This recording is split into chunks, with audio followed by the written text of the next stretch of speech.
Welcome to For Every Response, the podcast from Emergency Services Times, sponsored by MSA Safety.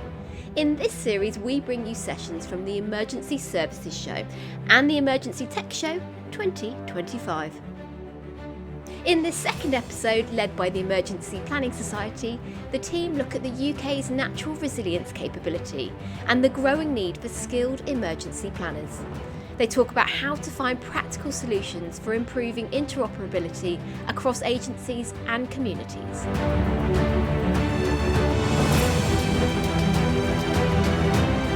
Thank you very much, everybody. Hello, I am Beverley Griffiths. I'm the chair for the session.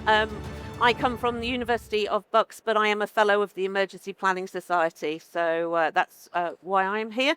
I have been an emergency manager for decades now, probably just as long as Jeannie before today, so yes, that's why I'm here. Okay, would you like to introduce yourself? Hi, I'm David McClory. I'm the Managing Director of NewMid Limited, which is a consultancy supporting organisational resilience and programme management. At the moment, I am the Resilience Manager for Slough Council. Hi, good morning, everybody. My name's Steve Arundell. I'm currently the Vice Chair of the Emergency Planning Society, but my day job, I'm Head of Emergency Management for Redbridge Council, which is a North East London borough.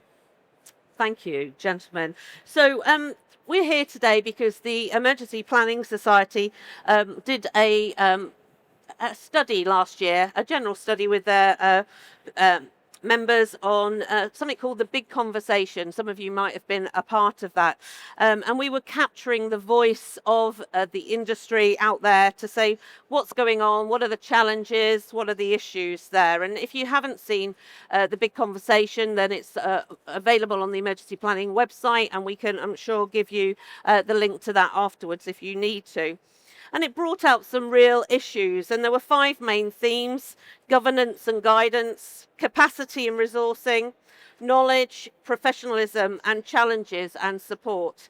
And in the world of an increasing complexity and disruption, strengthening our national system is not just about the infrastructure, it's about the people and the planning and how we work together. And today's panel brings deep insight into how we can build more interoperable and skilled emergency planning workforce. So I hopefully the panel and I will delve straight into this, and it is really important that we raise some of these issues. So Stephen and David have done some research as well. So as well as the Big Conversation, they've done their research as well.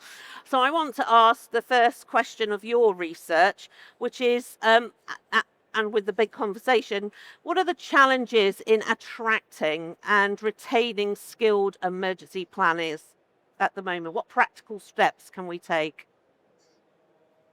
Can I take it? Thanks, Bev. So I think some of the real challenges we've got right now is that the entryway into the profession is quite diverse, and that in of itself is a real strength, but it does at times lead to some inconsistencies in that experience. We have colleagues who come from a very academic route, we have colleagues who come from a very practical route, and you get lots of hybrids. You also get, which is a really positive thing, is you get transference between different sectors and different parts within the profession. But I think a lot of people are very attracted into the emergency management profession, but they perhaps find it difficult sometimes to find their feet within a career that will take them to the places that they want to get to and allow them to have the impact and the change and be that catalyst for change that individuals want to have. And that's certainly part of the reason why David and I undertook the research that we did, is that in our personal professional journeys and our own growth, we arrived at a point where we wanted to delve a bit deeper into the profession so that we could try and understand why we were feeling how we were feeling, and we hope that the research shows and underpins some of that. Do you mind if I delve into retention a little bit? Absolutely.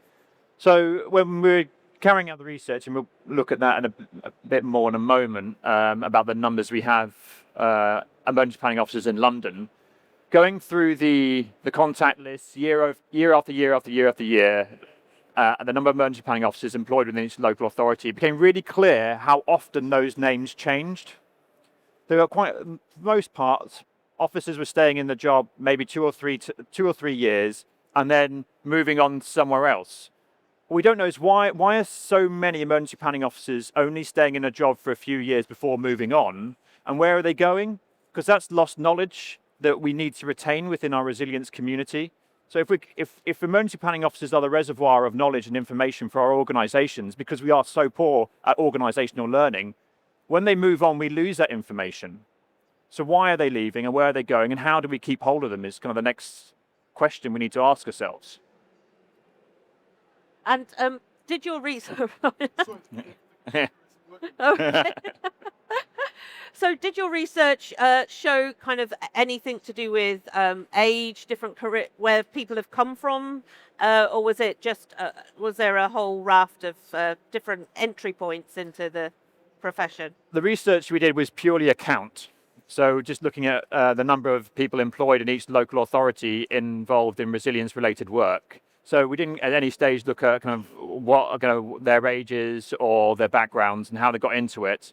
But it did raise a question about where they are going when they leave. And that was the key thing that I think we need to get into next. Yeah, absolutely. I mean, I worked in London in the noughties as one of the first female senior emergency managers there, and I walked into a very male-orientated and of a certain age as well, second career emergency planners, and the diversity, the age range has really changed, and your study has shown that perhaps there are reasons for that, and we need to do more. We definitely do. And I think one of the challenges that David and I faced as first-time researchers is perhaps being a little bit scared of the ethical process.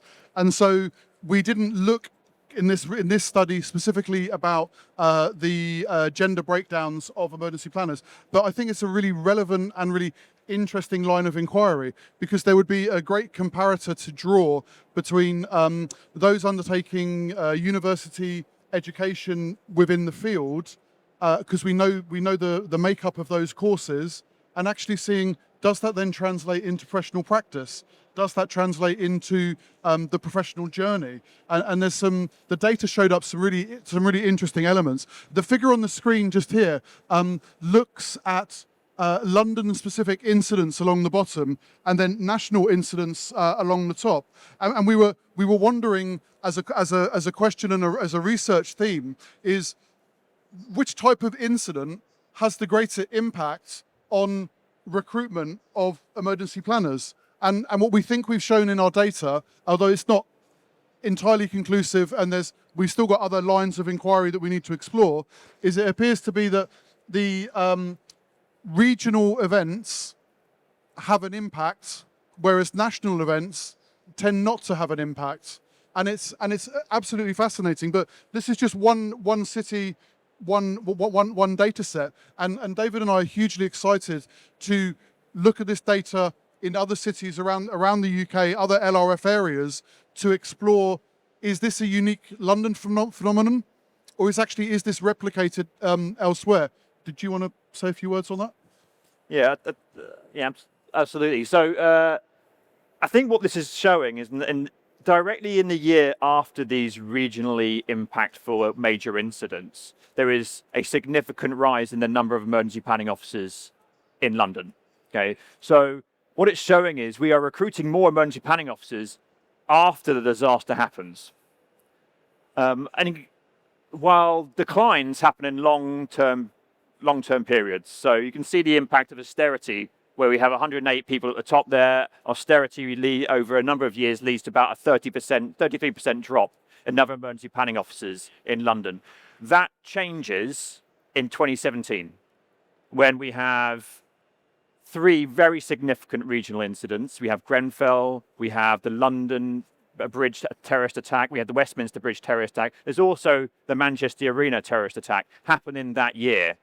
And then the year following, there was a near 9% rise. We then have we had COVID happen. Then there's another 9% rise. We have a resilience model that relies on tragedy. it doesn't rely on planning. We are not planning for the future. We have a system that relies on a disaster happening before we start recruiting people, which is perverse, and we know that. But now we have the evidence. I think we probably all knew that as emergency planning officers. We've seen it, but now we have the data to show it. We think it's quite exciting. Yeah. But what's really quite interesting is if that is true, what happened in 2023, 2024, when the most significant rise in emergency planning officers happens. But there's no major incident in the year before that. Something has changed in the way we are thinking about resilience that maybe says that our people who hold the budgets for organisations are starting to think we need more resilience in our organisations. So something is happening here that doesn't get explained through our research. So is it the fact that the world is becoming increasingly more unstable? People are feeling slightly more vulnerable? That organisations are struggling with things like cyber attacks, budget cuts, and we're starting to think that how do we retain our resilience of our organisations? But we don't have the answer to that. And that's kind of a limitation of our research that we probably do need to get into. Yeah, and something that came out in the big conversation from kind of a little wider than London, we hope we met members from all over the UK, was the fact that they were having challenges with austerity measures, and that definitely came out. That was some of the evidence that came out in the big conversation, is the fact that the austerity measures, the financial difficulties of local governments, which knocked on to emergency services, was really affecting their ability to employ more staff, and often seen as the poorest service in many areas in the organisations to reduce staff to as well. So further research would definitely perhaps support that. But it would be interesting on the decision makers and who those decision makers are, because we know from working with and getting the evidence from emergency service personnel in emergency management, but it's the influencers, the people who've got who get the HR and say yes, perhaps the strategic leaders. Absolutely, and that's a really interesting area of inquiry. The work here focuses primarily only on local authority emergency planning officers who are directly employed by London's local authorities. There is a really interesting research question about the other category 1 responders, and actually have there been more police emergency planning officers during this period or not? And actually what is the trend in the city more broadly, and does that trend extend in other locations around the UK? It's a really interesting line of inquiry. It's one of the areas of recommendation and further research we think should absolutely take place. And if there are any colleagues who want to go and do that research, we would absolutely love you to go and do that research, because I think there's a lot of the data for us just shows so many really interesting questions that we probably all know, we probably all have a sense about. But in order to influence and to make some change and to start impacting policy and get the system to start working for people who are affected by crisis, I think we need to build our evidence base in a much stronger way. And the final thing is that if we've got a system that relies on responding to tragedy, how does that put us in a place to move towards kinetic warfighting in Western Europe, given the current geopolitical tension around the world? You know, we can't be ready and can't be in the preparedness space if we're waiting for it to occur. We need to be preparing meaningfully as a team, as a whole system, and our data raises some really interesting questions in that preparedness for kinetic warfighting. And talking of like retention, something that came out of the big conversation results was that there are a lot of jobs. We're in a lovely place here. There are a lot of jobs out there. Every day on my LinkedIn profile, there are resilience experts required. And there's this tension of salary from private and public sector, I think. And I think if we're going to do some more research, there's questions around that. And I think we can have the evidence. We've seen the evidence even within the NHS, which kind of drew out quite a few from local government. Did anything come out from your research on that? Or is that something that we need to have more questions over? Yes, we did look into the breadth of what it means to be a resilience planner. Yeah. And that has definitely broadened out in the last few years. We started taking on roles like safety advisory groups, security, counter-terrorism. We have business continuities built into there, as well as emergency planning and preparation and prevention work.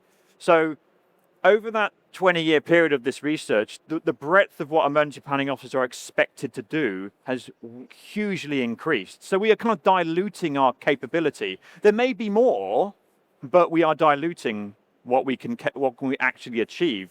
And if we need all those skills, yet we're still getting paid the same as you were 20 years ago, Yeah. that you are asking an awful lot of a very underpaid group of people. Yeah. You need a lot of skills in there, or you have a lot of individuals who are specialists, and most councils can't afford to employ a number of different specialists. Yeah. So how we use that knowledge we have in London especially, but across the whole nation, how do we use where do we find the specialists and how do we apply it? Because otherwise you have a jack of all trades or you have specialists. Yeah. And we have to work out what do we want. And that comes to my last point and question for you is actually, there's people here who've done masters in emergency management or resilience. There are now the apprenticeships starting as well. And, we saw over a few decades ago when the first kind of diplomas and masters started at Coventry, Wolverhampton, etc. We saw the job change and we saw that skill level change, that expectation of salary change. Mm-hmm. We've now got the apprentices coming in and they're struggling. We've got apprentices at Bucks and they're struggling because actually they need to have that support, but they're asked to have that experience as well. And we've not perhaps got the depth and support and the training at local level. What are your thoughts on that from your research? So what was interesting in the research is that we were counting emergency planning officers and managers. What we weren't counting is anyone who had alternative job titles. So we didn't, for example, count apprentices. But anecdotally, and we're quite aware that in London right now, there are not many local authorities who offer emergency planning apprenticeships. Yeah. There are also very few local authorities who offer sandwich placement courses for university students. And one of the challenges around that is that, speaking as a emergency planning manager, the budgetary pressure that I face, do I have a full-time directly employed person or do I not have a full-time person and have a student for a summer? And those kind of challenges all organisations are being faced with, and it's becoming quite challenging for us to be able to support the next generation of the profession. We had a moment during the research where we were looking at the raw data, and we said to each other, should we start counting the job titles? And it just became a bit overwhelming over the timeline, because David's point here about the diversity of the activity we invite the working emergency planning professionals to do today is really quite broad and really quite in depth across a number of different fields. But we decided not to, and because it just got a little bit overwhelming in the data. But it's really interesting, and there's so much additional research that we would love to talk to you about. If you guys are interested in doing it, we'd love to go on a research journey with you, and we'd really encourage you to also look at this type of activity as well. Thank you, Stephen. Thank you, David. Thank you. It's great to see research coming out now and informing us. It's great to perhaps have the expertise, the knowledge from experience, but it's great to have the data to support it. So I do encourage you all to think about supporting further research. We hope to have a longer panel session, but unfortunately that has to be the end of our panel session today because we've got a speaker coming up. So thank you very much, gentlemen. Right. Thank you. Please put your hands together. That's great. Thank you. Okay. Okay, I'd like to introduce you to Chris Shuttleworth from the Lancashire Resilience Forum, who's going to do the next part of the presentation. Thank you, everyone. Okay, good morning. Can everybody hear me? Just checked on nods at the back of the room. Thank you. Very good morning. I've got special dispensation to bring you a presentation. So I want to thank the sponsors, thank the Emergency Planning College, and prepare you for the presentation. The alarm clock, well, that's to remind me that I'm under pressure because the organising crew are rigorous to make sure that we do stay on time, and somewhere someone has got a stopwatch, and I can guarantee, much to your entertainment, if I go past 1 millisecond, then that's going to happen.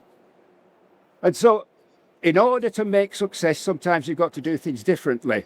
And we are doing things differently in the Lancashire Resilience Forum, working together in partnership. Please feel free to take some pictures, if you want to, of the slides as we progress through the presentation. Don't worry, I'm not here to sell you anything. Relax. I'm here to show you some good practice.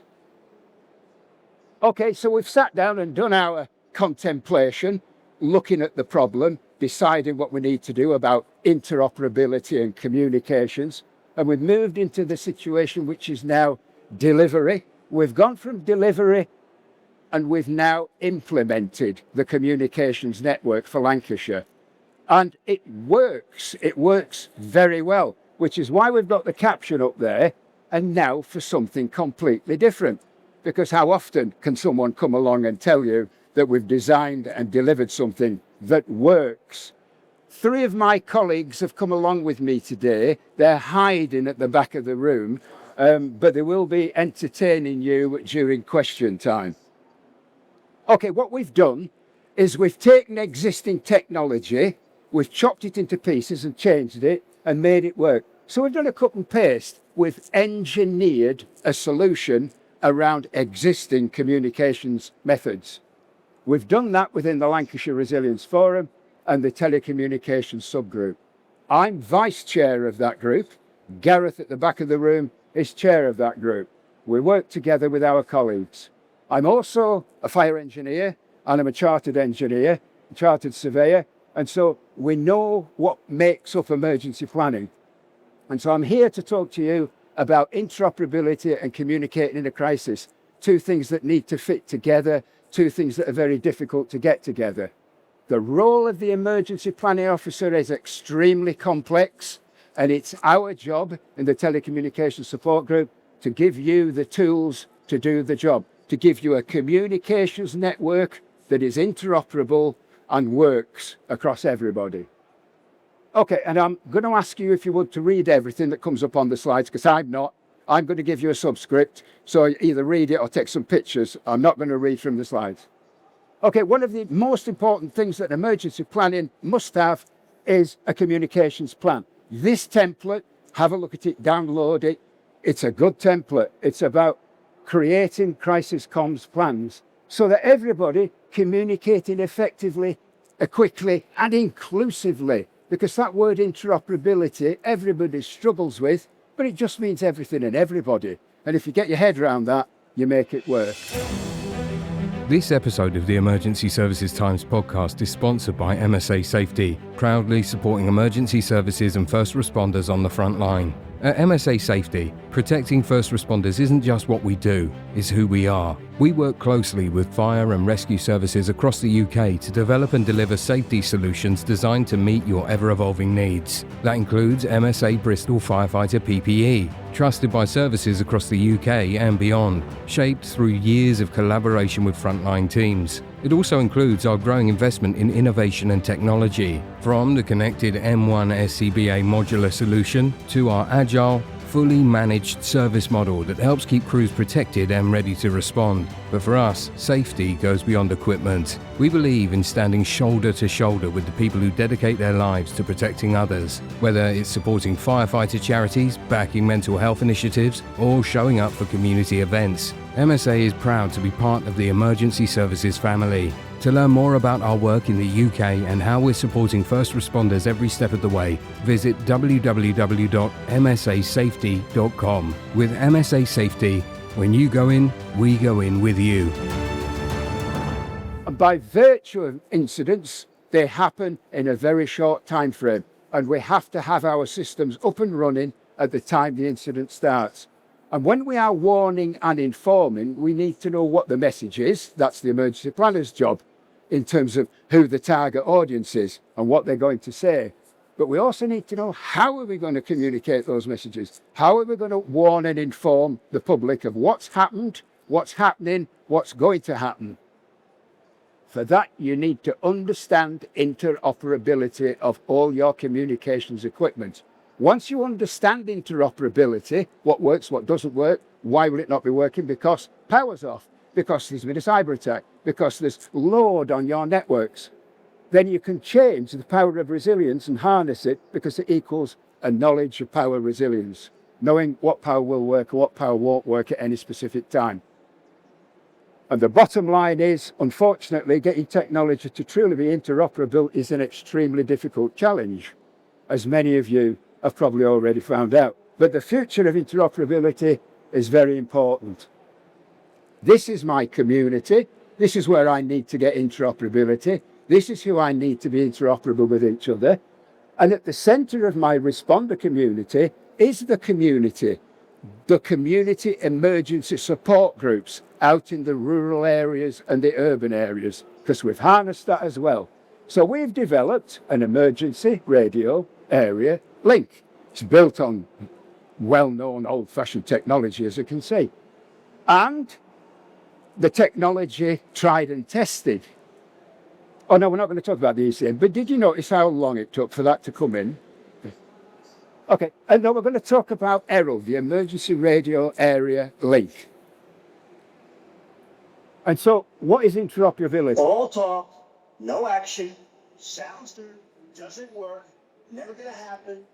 Okay, well, I don't know why that slide came up, but again, we're talking about interoperability, and Donald says, won't work, all talk, no action, can't work. It doesn't if you don't understand that interoperability is everybody and everything. That's what interoperability means.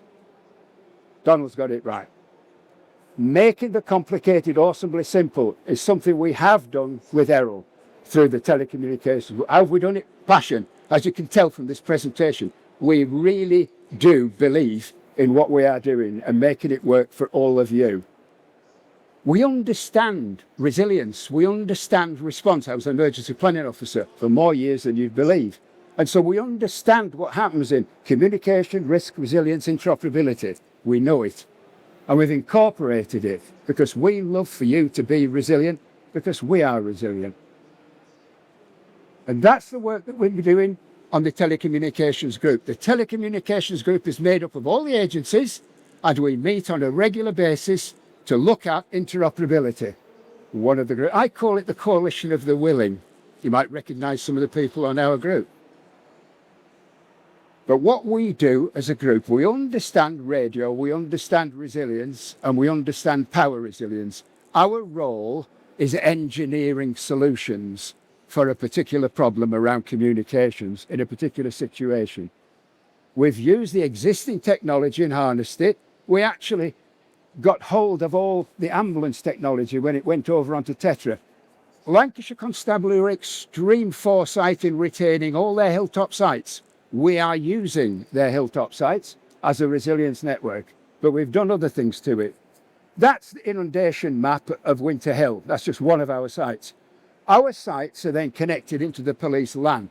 The police LAN then means that you're talking to one repeater, you talk across the whole of Lancashire. It's a county-wide network. It's not only reliable, but it's resilient. It's resilient at both ends. Those are our network sites. That's where we transmit from.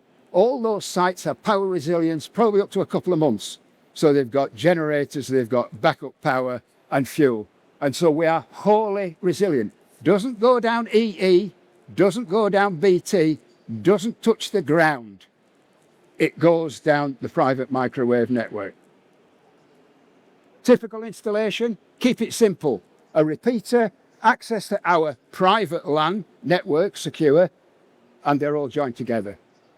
Typical installation of what happens at each repeater and what happens at each agency, and we've got coverage across the whole of Lancashire. If a situation sets off, kicks off in the rural areas where we just haven't got cover, we can roll out the trailer mast. And so that is the community. That is our community emergency support. We need to get them on board. It's important to involve the community in a response plan. Why?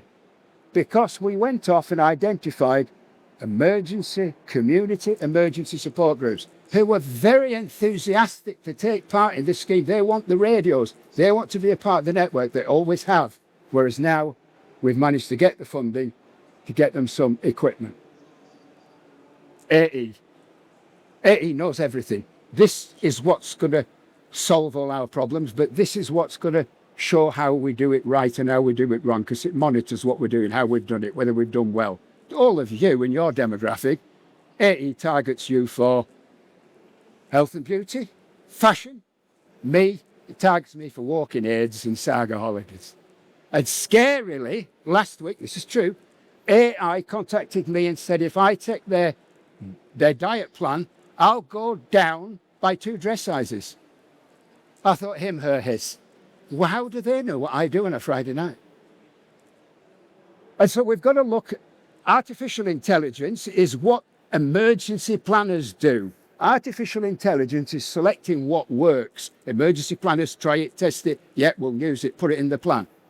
What happens over here is knowing what works during an incident. That's why we need the community.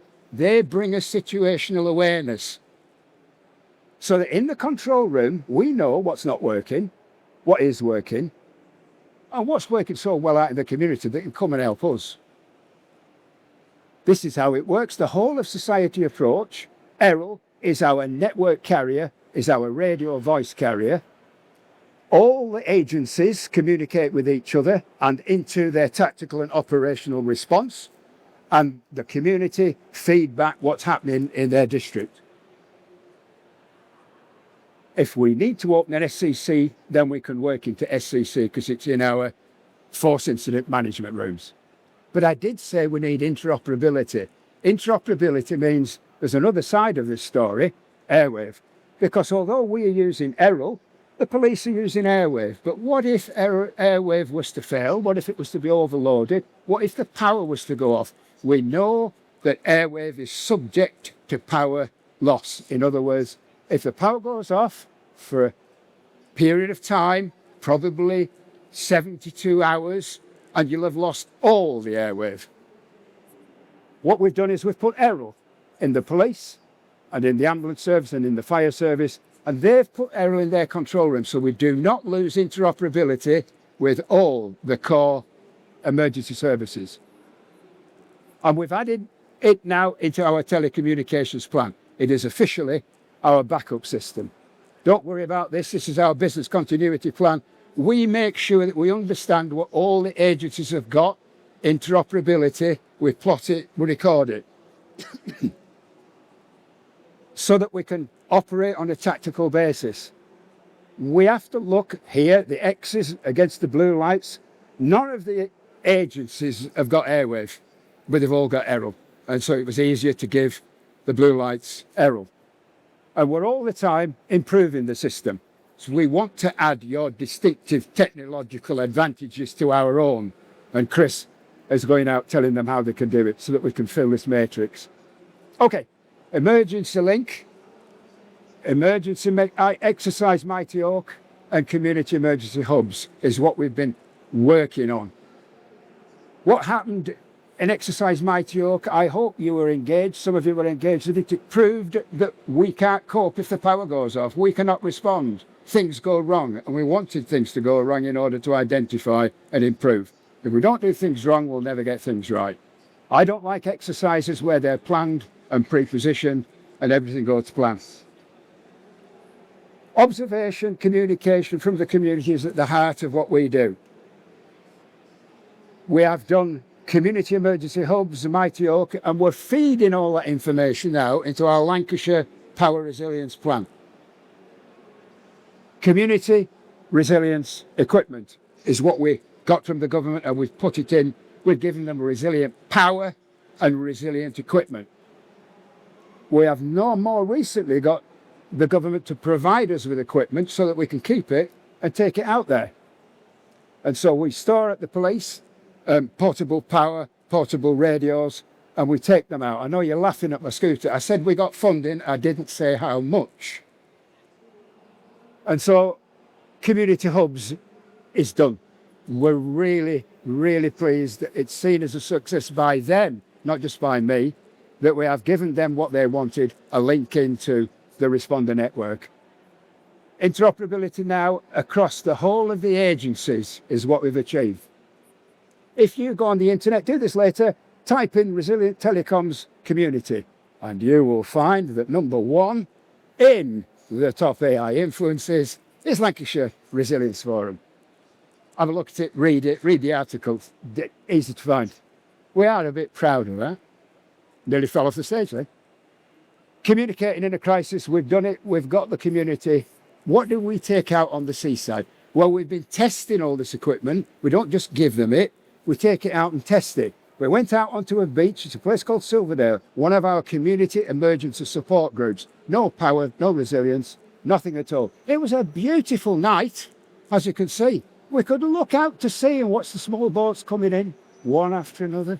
It was a great view out to sea that night.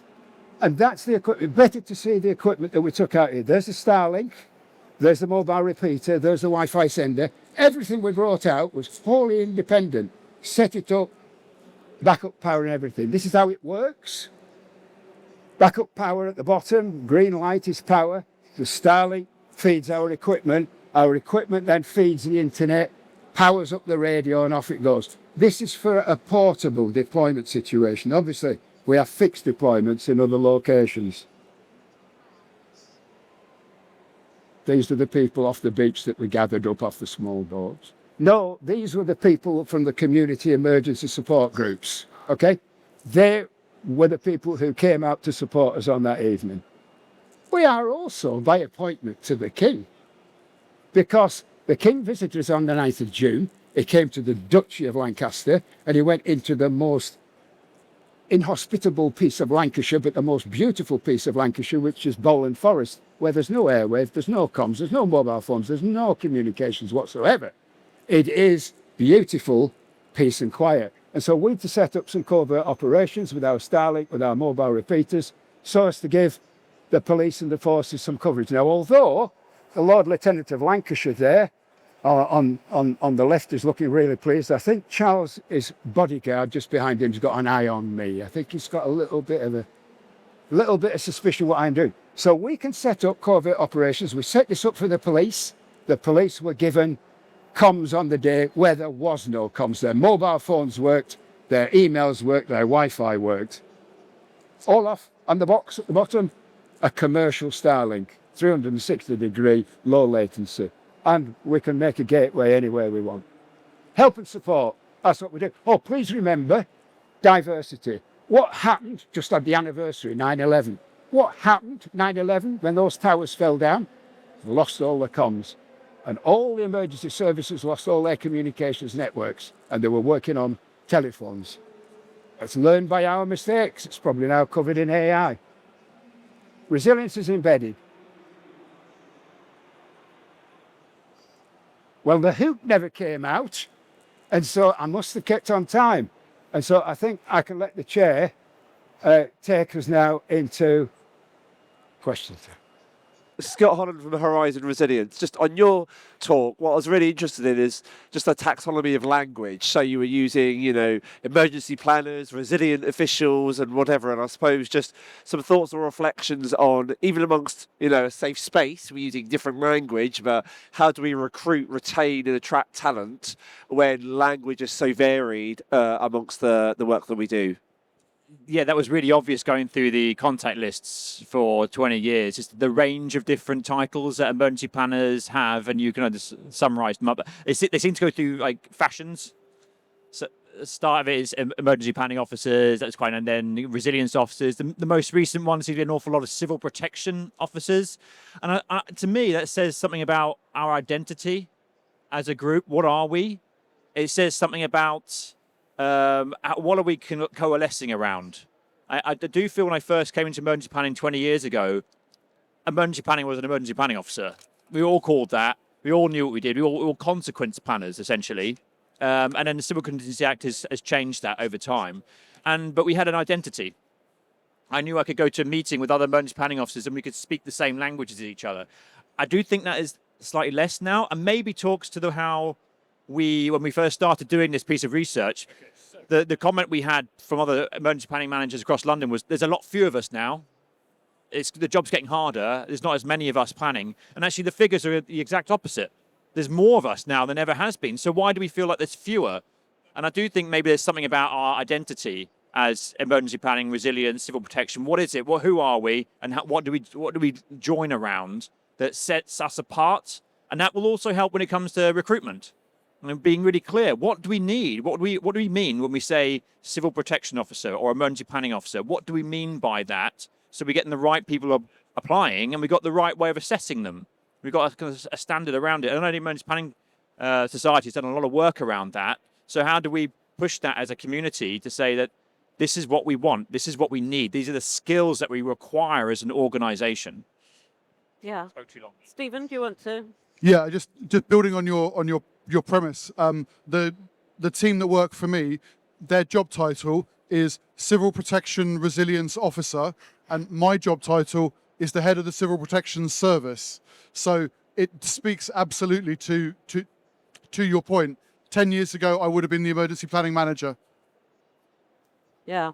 And about 30 years ago, I was the emergency planning manager and CCTV, which just shows that the kind of perception of what we do within our own organisation sometimes can be weak as well. So that perception of the role, the responsibilities. And I've seen others that have had add-ons to their titles because they're given something else, because resilience or emergency management is about something else linked to security or safety within the roles. Yeah, and it's becoming more common for, especially due to austerity, and we see that in the period of decline in the data, where heads of emergency planning, to use a traditional term, are also the cemeteries and mortuaries manager. Because in the strategic leader's head, they go, oh, well, the emergency planning manager does excess deaths, so therefore they can manage the mortuaries contract.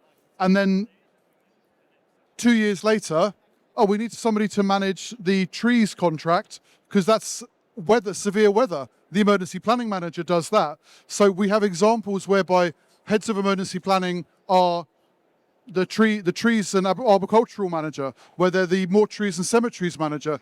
I personally have battered away the mortuaries and cemeteries contract twice in the last year, because with the organisational change that's going on, people are like, wouldn't you really like to manage this big contract, Stephen? Absolutely not. I really would not like to manage that contract. It probably says something about the people that we are in emergency managers, in the fact that we're good managers and we deal with these issues. So therefore, we're seen as being able to do with it. I mean, I remember being tailed off and doing my diploma in CCTV, which I never thought I would ever do, and security and all that. But that detracted from emergency management and detracted from the budget of training as well, which we often talk about the competency of it, and we're moving the retaining of people, but we're training the same roles all the time, and we're not actually, the budget's not getting into the depth of the organisation, and we know that we're seeing that definitely. That came out in the big conversation, that the budgets are going at this level, but not getting into that lower level of the organisation to respond to for long periods of which is kind of why we see what your research, and I think that's been really good. Hi, Stephen Sheehan. I've worked for the North London NHS Foundation Trust as an EPRR manager. With the data and the sort of trend in the recent years of things going up, do you think that's due to there not necessarily being one major incident, but every summer's getting hotter, every winter's getting colder? The cyber threat that we've got now, I mean, again, I know that in some roles you look at, again, cyber is heavily involved within resilience. You've also got on a London level, in the last few summers, I mean, again, it's been nationwide, but in London there's been lots of protests, lots of counter-protests, immigration, that kind of thing. Do you think maybe local authorities are looking at more of, there's lots of little things happening now rather than waiting for one big thing to happen? Yeah, I would definitely agree with that. As being a consultant, I often get called to go and work in councils where the chief executives have realised that they're taking their eye off the ball on resilience for far too long, and they're now uncomfortable about their resilience arrangements, and they're looking for certainty. And I think that comes from this background noise of uncertainty in our environment, kind of those supply chain problems, economic problems. You do a pestle analysis on the world right now, it's not looking particularly good. And chief executives are really good at thinking strategically. It's their job. And I don't know if they're consciously doing it, but there certainly is just the rising concerns. And maybe a lot of these small things which are adding up to something bigger, and they're getting uncomfortable about the world, and they're starting to put more resources into resilience. At the same time, exactly what my colleagues are saying is that they're also then giving those emergency planning officers more responsibilities. So having more emergency planning officers does not necessarily mean more resilience, especially if you are pulling them really, really thin and giving them all these different responsibilities. They are splitting their time and capability and energy across multiple areas. But at least we're getting more people with a resilience understanding into our organisation. So there is kind of that side of it. I think anecdotally over my years, and Stephen, we've been in this game for a while now, is chief execs used to get trained on civil protection, and it was very much the kind of war civil protection side of things.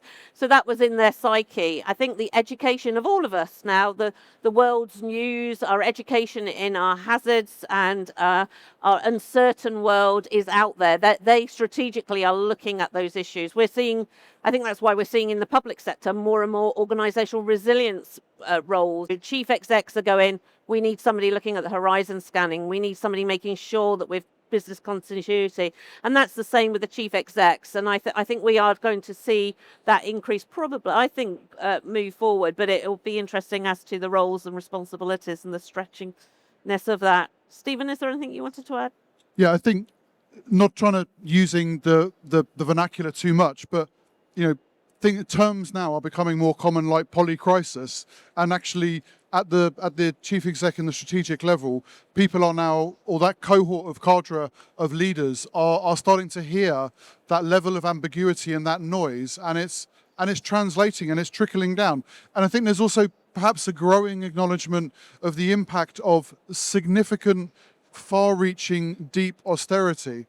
Our ability to withstand shocks is becoming much more challenging. We don't have the depth of resources that we once had. Organisations, generally speaking, are thinner, are generally speaking leaner, are generally speaking the management cadre is managing more than they ever have because there's less of them, because middle management has been taken out. Because that all of the easy stuff to make organisations cheaper to run, especially in the public sector, has now been done. So there's also an element of streamlining within organisations, which I think is feeding into that sense of uncertainty. The data, a lot of what we're talking about here, we're not supporting by data. This is our opinion and our lived experience. It's a really valid research question, and I don't know how we answer it from a research point of view, but it's absolutely a line of inquiry that I think we all need to have, and thank you for the question. Please put hands together. Thank you very much for that. It's fascinating. Thanks for listening. Remember that by taking time to learn from our speakers, you can earn CPD points from our partner CPDme. So do check out the link in the show notes. Our thanks to MSA Safety for their continued support for our podcast, and to Smart Digital for producing this series. If you enjoyed this episode, be sure to subscribe to For Every Response, the podcast from Emergency Services Times.